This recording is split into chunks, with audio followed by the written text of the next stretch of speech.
오늘 하나님의 말씀은 로마서 8장 24절에서 25절 말씀입니다. 우리가 소망으로 구원을 얻음에 보이는 소망이 소망이 아니니 보는 것을 누가 바라리요. 만일 우리가 보지 못하는 것을 바라면 참음으로 기다릴지니라. 아멘. 오늘 글은 미국 텍사스의 레이첼 터너의 글입니다. 10대 시절 저는 주일마다 언니를 깨워 나랑 같이 교회 갈래라고 물었습니다. 매번 싫다고 대답하던 언니가 하루는 교회 가겠다고 했습니다. 그래서 다음에는 선교여행 가는데 같이 갈래라고 묻기 시작했습니다. 언니는 이번에도 계속 가지 않겠다고 하다가 어느 날 선교여행을 같이 가겠다고 대답했습니다. 우리가 IT에 있는 동안 제가 언니를 전도하길 간절히 바랐다는 것을 알고 거기 계신 선생님께서 저를 안아주시면서 내가 해냈구나라고 말씀하셨습니다. 그런데 사실 제가 한 일은 아무것도 없습니다. 하나님이 하셨지요.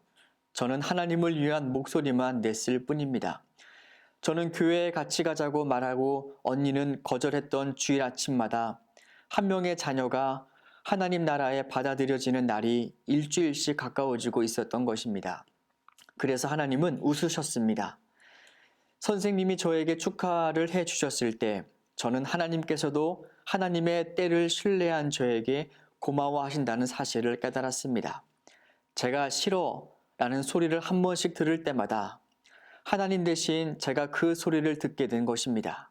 하나님은 하나님을 위해 거절당하는 것을 매우 기뻐하십니다. 그리고 우리는 그저 하나님의 때를 신뢰하면 됩니다. 우리가 늘 하나님으로부터 즉각적인 응답을 받는 것은 아니지만 하나님의 계획이나 선물을 볼 수 없는 상황에서조차 하나님을 섬기고 하나님의 뜻을 행하는 것이 우리의 의무입니다. 하나님은 답을 가지고 계십니다. 우리는 그저 시간을 두고 때를 기다리면 됩니다. 사도 바울도 우리에게 말을 합니다. 하나님을 위해 온갖 수고를 하고 복음의 수많은 열정과 그리고 열매를 맺었지만 바울은 겸손하게 이렇게 고백을 합니다. 나는 심었고 아볼로는 물을 주었으되 자라게 하시는 분은 오직 하나님이시니라. 하나님이 자라게 해주십니다. 그 사람 마음을 지키시고 그리고 그 사람의 복음의 열매가 맺게 하시는 것은 하나님의 몫이지 우리의 몫은 아닙니다.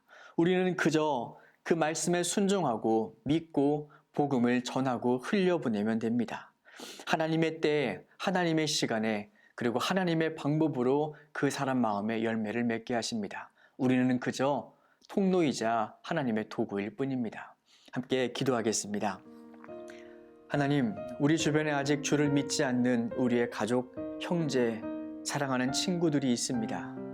우리는 언제 그들이 예수님을 믿게 될까 조급하지만 우리가 하나님의 때를 기다리며 우리는 그저 주님의 선한 도구가 되어서 때로는 말로써 그리고 더 중요한 행동으로써 복음을 전하는 우리가 되게 하여 주옵소서. 감사드리며 예수님의 이름으로 기도드립니다. 아멘.